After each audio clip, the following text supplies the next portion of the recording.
दोस्तों, वन रक्षक, क्षेत्र रक्षक, जेल प्रहरी, सहायक जेल अधीक्षक, लगभग 20-22 दिन इस एग्जाम को बचे हैं। तो आपका इन अंतिम दिनों में क्या प्लान होना चाहिए, आज उस पर हम बात करेंगे।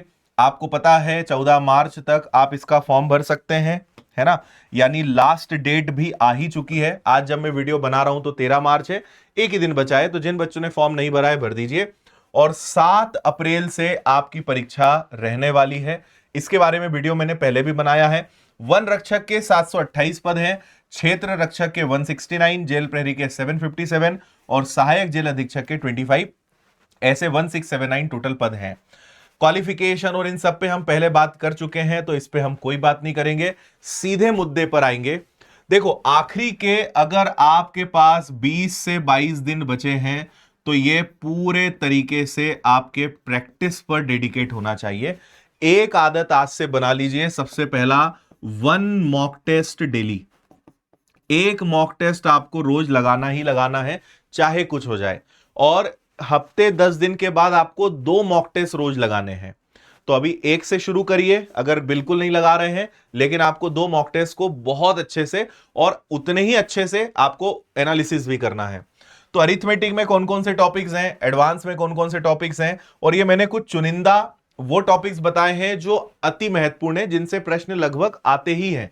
लेकिन इसके अलावा भी बहुत सारे चैप्टर्स हैं जिनसे प्रश्न आएंगे, लेकिन टॉप जो चैप्टर्स हैं वो ये हैं।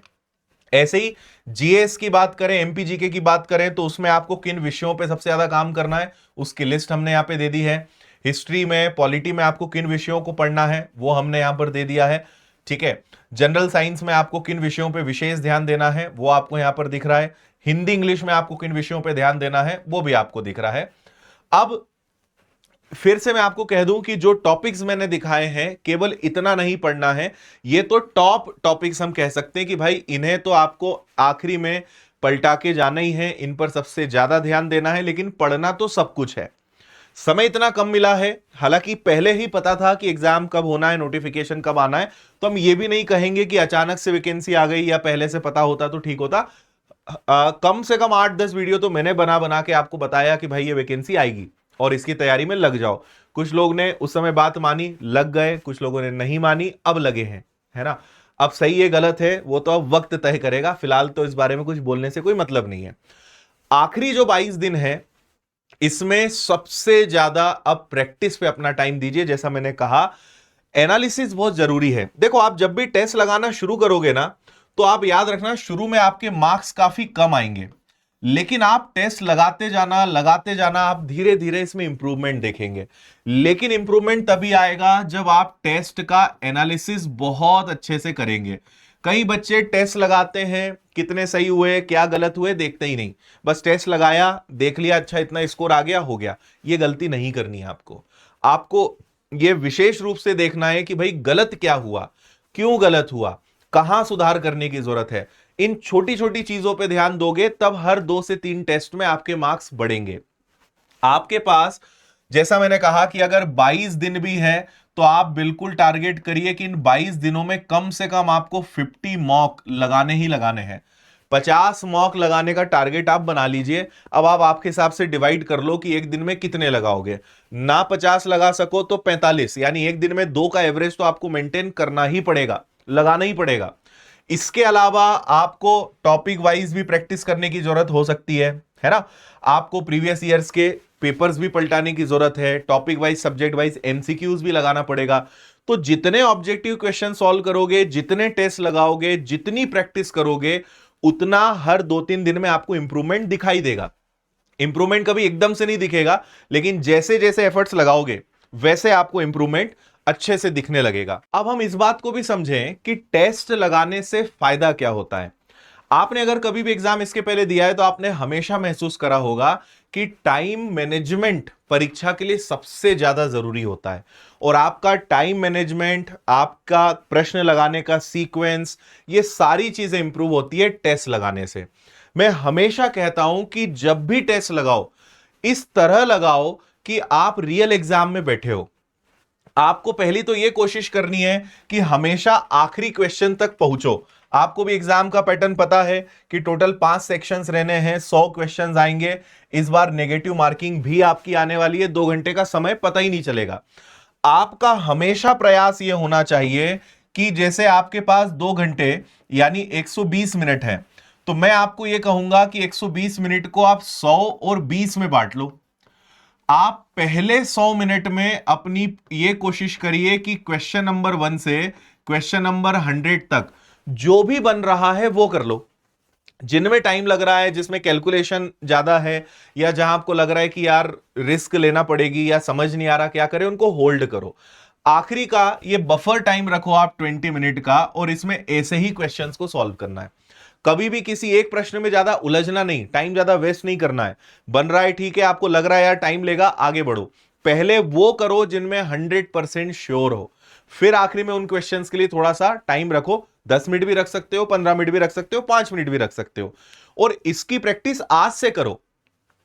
कोई भी काम जो आपको एग्जाम में करना है उसको डायरेक्ट एग्जाम में इंप्लीमेंट नहीं करना है, उसको आज से उस तरीके से फॉलो करना है कि वहां पर आपको सेम रिजल्ट मिले। तो आज से वैसी आदत बनाओ जैसा आपको परीक्षा में करना है। ये एक बहुत इंपॉर्टेंट बात है जिसमें बच्चे गलती कर देते हैं। शुरुआत में जनरली टफ क्वेश्चंस में फंस गए, एक क्वेश्चन में 10-10, 15-15 मिनट खराब कर दिया, और अब पछता रहे हैं कि यार कहां उलझ गए इसमें। तो ये गलती नहीं करना है। और ये गलती कब नहीं होगी? जब आप हर मॉक टेस्ट में इस तरह से बैठोगे जैसे रियल एग्जाम दे रहे हो। तो ये बात आप ध्यान रखना, क्योंकि जब आप फुल लेंथ टेस्ट लगाते हो तो आपको एक तो रियल वहां पे समझ में आता है, एग्जाम का प्रेशर, टाइम मैनेजमेंट आपका इंप्रूव होता है।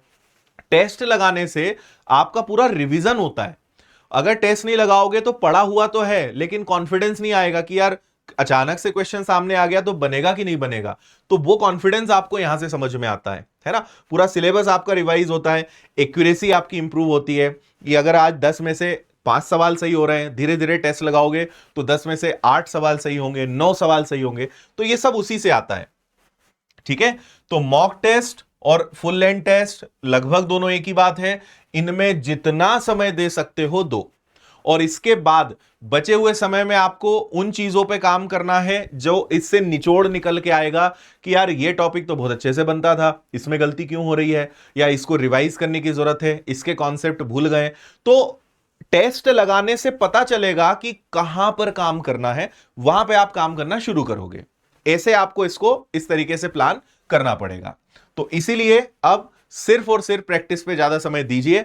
जिनका सिलेबस बचा है वो अब 50-50 में काम कर सकते हैं कि 50% समय अपना सिलेबस में दें और 50% समय अपना प्रैक्टिस में दें।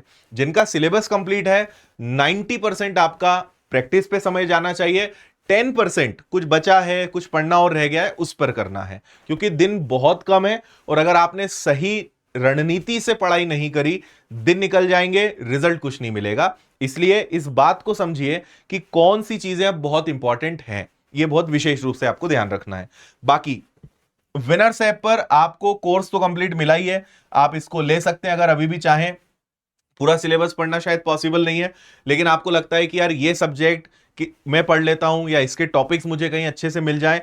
बहुत अच्छे शिक्षकों के द्वारा बनाया हुआ कोर्स है, फीस काफी कम है, कोई भी बच्चा इसको ले सकता है। तो विनर्स ऐप पर आपको एक कोर्स मिल जाएगा, जेल अधीक्षक का भी मिल जाएगा। इसकी टेस्ट सीरीज तो आप ले ही लेना, 20 टेस्ट आपको मिलेंगे 129 में सॉल्यूशन के साथ। तो ये तो हर एक बच्चे को लेना ही चाहिए, है ना। बाकी फिर व्यापम फाउंडेशन किताबें हैं जो आपको लगता है, तो ये सब विनर्स ऐप पर मिल जाएगा, यहां से आप चीजों का फायदा ले सकते हैं। तो प्रैक्टिस करिए, और आप लोगों के लिए हम बहुत जल्द एक सीरीज भी लेकर आ रहे हैं जिसमें खूब सारी प्रैक्टिस आपको कराएंगे। बिगुल सीरीज जनरली हम लेकर आते हैं, और कुछ और भी तोहफे का प्लान चल रहा है, तो वो भी आपको अंतिम समय में तैयारी को मजबूत करने के लिए देंगे। आपके साथ हैं हम, और अच्छी पढ़ाई और खूब सारी प्रैक्टिस, खूब सारे एमसीक्यूज, जो भी संभव हो पाएगा वो सब आपके लिए हम करने का प्रयास कर रहे हैं, प्लान कर रहे हैं। जल्दी वो प्लान आपके लिए लेकर भी आएंगे, लेकिन फिलहाल अपनी तरफ से कोई कमी मत छोड़िए, अपनी तरफ से बेस्ट करने का प्रयास करिए। फिलहाल इतना ही, आप सभी को शुभकामनाएं। प्रैक्टिस में अपनी जी जान लगा दीजिए, बाकी हम आपके साथ हैं, समय समय पर गाइड करेंगे, और बाकी हमारी पूरी टीम आ रही है आपको प्रैक्टिस कराने के लिए भी। थैंक यू, जय हिंद।